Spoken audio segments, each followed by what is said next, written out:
Good morning, children. In the previous class, we have learning about the real numbers. In that, we have learned the fundamental theorem of arithmetic. What is fundamental theorem of arithmetic? Yes, every composite number can be expressed as a product of primes, and this prime factorization is unique apart from the order in which it appears. And we have learned by using prime factorization method how to find HCF, LCM of different numbers. Now we will see this question.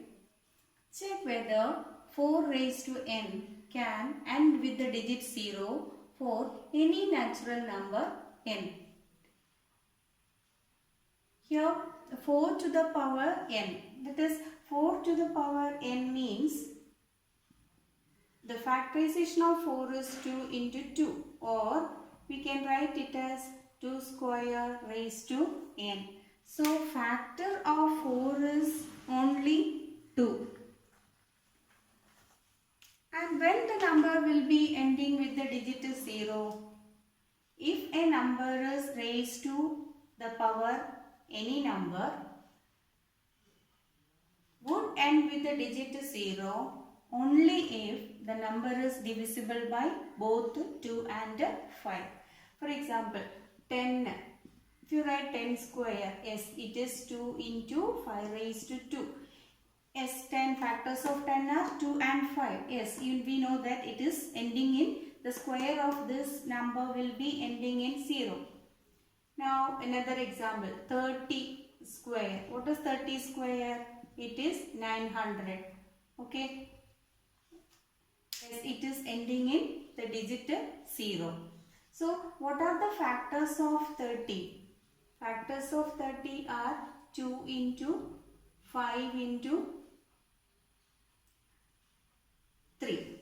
2 into 5 into, factors of 30 are 2 into 5 into 3. So, if any number, whatever be the power of 30, the number will be ending in 0, or this number is divisible by both 2 and 5. Factor 30 equal to 2 into 5 into 3 means 2 is a factor of 30 as well as 5 is a factor of 30. That means 30 is divisible by 2 and 5.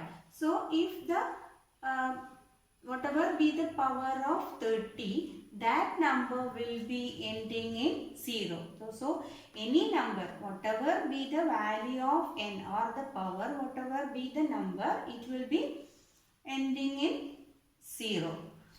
Any number to the power n can end with the digit 0 only if it has both 2 and 5 as factors. Now, in this factorization, we have only 2 as the prime factors of 4. So, here 2 is the only prime factor of 4 raised to n. And now, here 2 is the only prime factor of 4 raised to n. By the uniqueness of fundamental theorem, there is no other prime factors of 4 raised to n. What is the uniqueness of fundamental theorem? That it says that there is no other, only there is a unique prime factorization for a composite number. So, in this factorization of 4 raised to n, it does not contain 5 as a factor. Therefore, 4 raised to n cannot end with the digit 0. So, only here the point is that it does not contain 5 as a factor. Any number if you take, it should have both 2 and 5 as the factors. Then only that number to any number, that number to the power n can end with the digit 0. So, we can say there is no natural number n for which 4 raised to n equal to 0. So, if it is a 4 marks question, you have to write all these steps. Otherwise, we just write this step and say that it does not contain 5 as a factor, so it cannot end with the digit 0. Because last board exam, one of the question was this for 4 marks. Here see the second question. Check whether 15 raised to n can end with the digit 0 for any natural number n. Here also we'll continue the same way. That is, let us see factorization of 15 raised to n. What is 15 raised to n? Yes, 15 raised to n means it is 3 into 5 raised to n. Okay, so we see that it does not contain 2 as a factor. If the number to the power n can end with the digit 0 only if it has both 2 and 5 as the factors. Now we have seen that here there is only 5.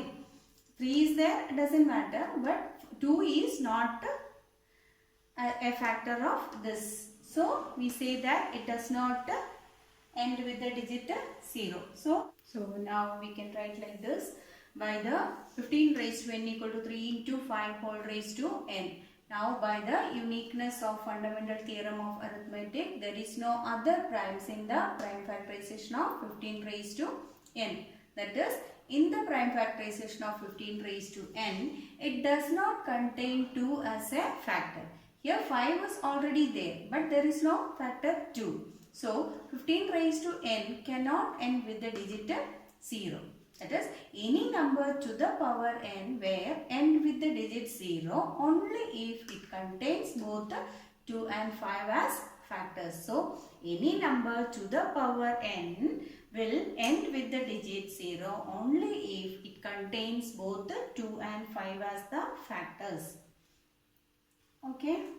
Now irrational numbers.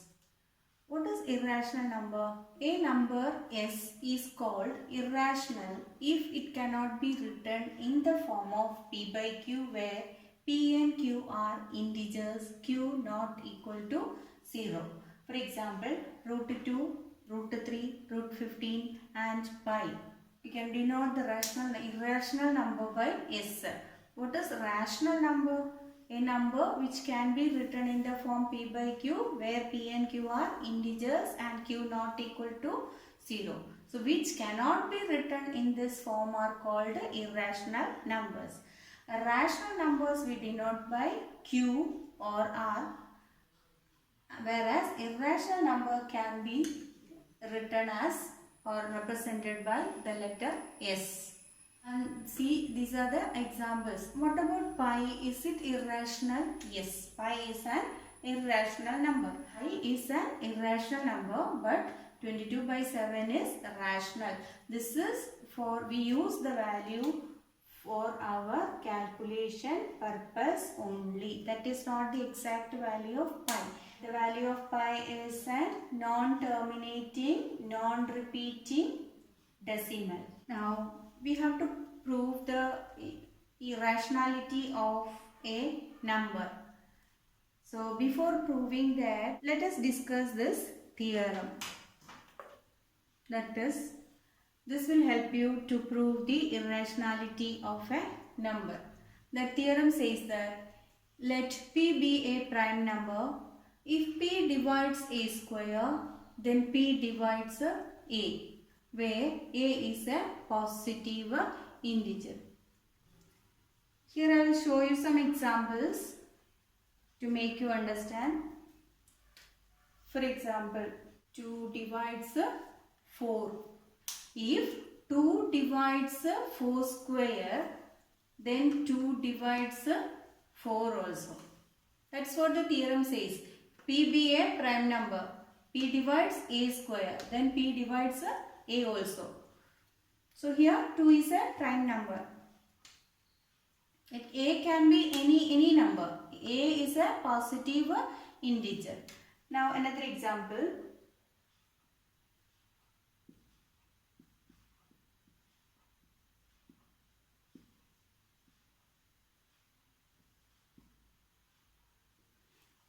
Divides 81, is it not?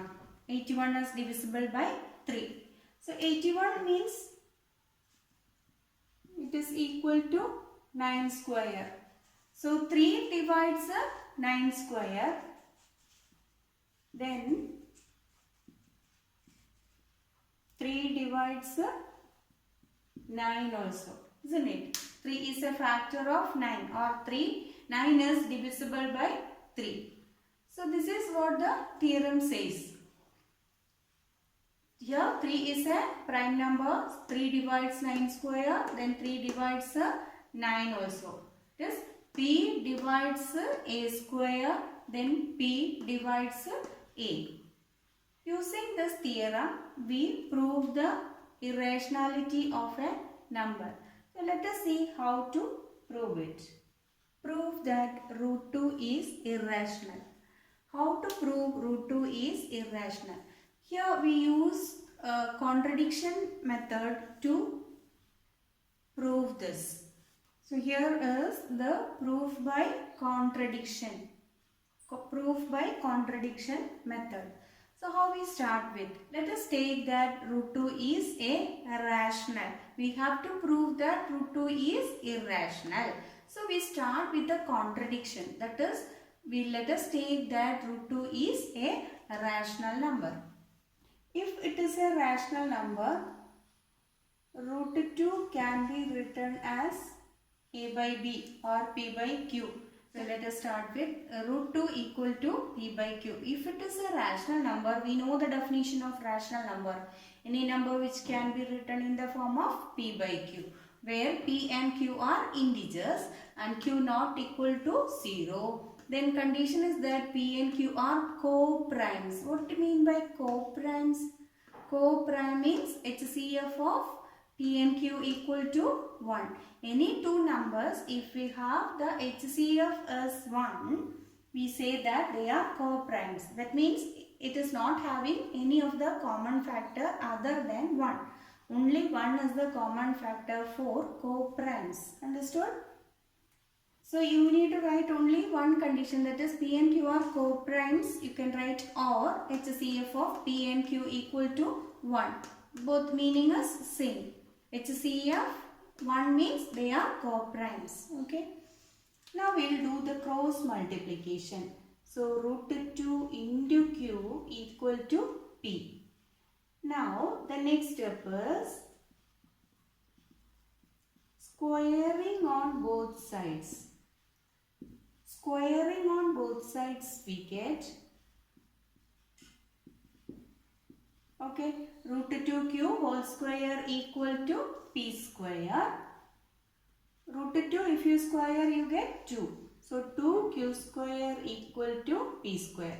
Let it be equation number 1. So what does it mean? 2q square equal to p square means 2 divides p square, or p square is divisible by 2, or we say 2 is a factor of p square. Now what is the theorem we have studied? If this 2 divides p square, then 2 divides p also. This is a prime number. 2 divides p square. That is here 2 divides p square. That means 2 divides p. 2 divides p means 2 is a factor of p. Okay. If 2 is a factor of p, if so we can say that p equal to 2m. For 2 is a factor of p. That means p can be written as 2m for some integer m. Factor means, yes, it is a multiple of 2 is a factor of p means p is a multiple of 2. So that you can write it as p equal to 2m for some integer m. Again we square it on both sides. We get p square equal to 2m the whole square, or p square equal to 4m square. Let it be equation number 2. So from 1 and 2 what we see? P square equal to 2q square. Again p square equal to 4m square. Now let us compare both the equations. From equation 1 and 2 we get 2q square equal to 4m square. Now if you divide throughout by 2 we get q square equal to 2m square. Now what does it mean? 2m square equal to q square, isn't it? We can write it as 2m square equal to 2 square. Again, we apply the theorem here. 2 divides q square. So, q square is written as 2 into m square. That means 2 is a factor of q square, or q square is divisible by 2. Or we say 2 divides q square. 2 divides q also. Now what do you see in both the case? That is, at first we have got that 2 divides p. So 2 is a factor of p. So here 2 divides q means 2 is a factor of q. So in these two cases, now we have seen that 2 is a factor of both p and q. That is a contradiction to our assumption, isn't it? What we have assumed in the first is, we have assumed that P and Q are co-primes. That means there is no other common factor other than 1. But now we have seen that 2 is a factor of both P and Q. That is a contradiction, isn't it? Therefore, why this contradiction has come? Because we have taken a wrong assumption. Now, we have seen that this is the way you write. That is, we have seen that 2 is a factor of both the P and Q. This is a contradiction to our assumption. This contradiction has come because of our wrong assumption. Our assumption is, therefore our assumption is wrong. That is, root 2 is not rational. We have taken that root 2 is rational. That assumption is wrong. Therefore, root 2 is not a rational number. It is an irrational number. Okay. The question given to you is prove that root 3 is irrational.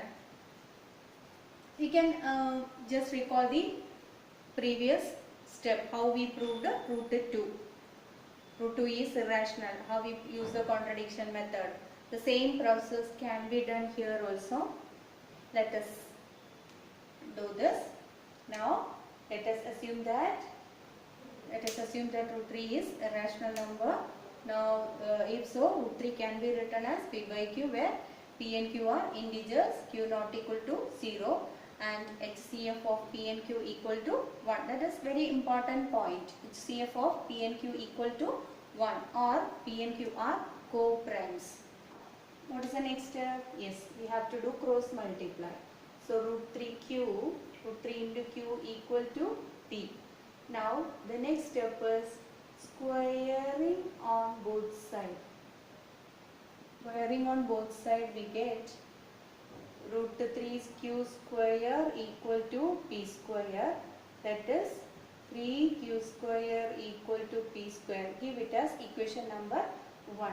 Now, we apply the theorem here. That is 3 divides p square. So, that means 3 divides p, which implies that 3q square equal to p square. That means 3 divides p square, or p square is divisible by 3. So, we apply the as per the theorem, 3 divides p square, 3 divides p. So, 3 is a factor of p. 3 divides p means, or p is a multiple of 3, isn't it? So, we say p equal to 3m for some integer m. P is a multiple of 3. 3 is a factor of p, isn't it? So, p equal to 3m. Now, again we square on both sides. Squaring on both sides, we get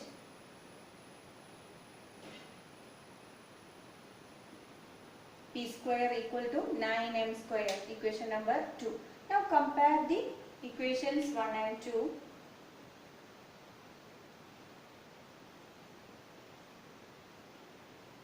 From 1 and 2 we get 3q square equal to 9m square. Now dividing by 3, q square equal to 3m square. Again we apply the theorem here. That is 3 divides q square, then 3 divides q also. Or we say 3 is a factor of q square or q. 3 is a factor of q. Now from this we see that here what we see here 3 is a factor of p. Now we have seen that 3 is a factor of q. We have seen that 3 is a factor of both p and q. It is a contradiction to our assumption. What was our assumption? Yes, HCF of p and q equal to 1. That means p and q don't have any other common factor other than 1. But here we see that 3 is a factor of both. So it's a contradiction to our assumption. So assumption is wrong. Therefore root 3 is irrational. This contradiction has come because, or it is arisen because we have taken here a wrong assumption. As we took the wrong assumption, we got the contradiction here. So our assumption is wrong. Okay. Hope you all followed.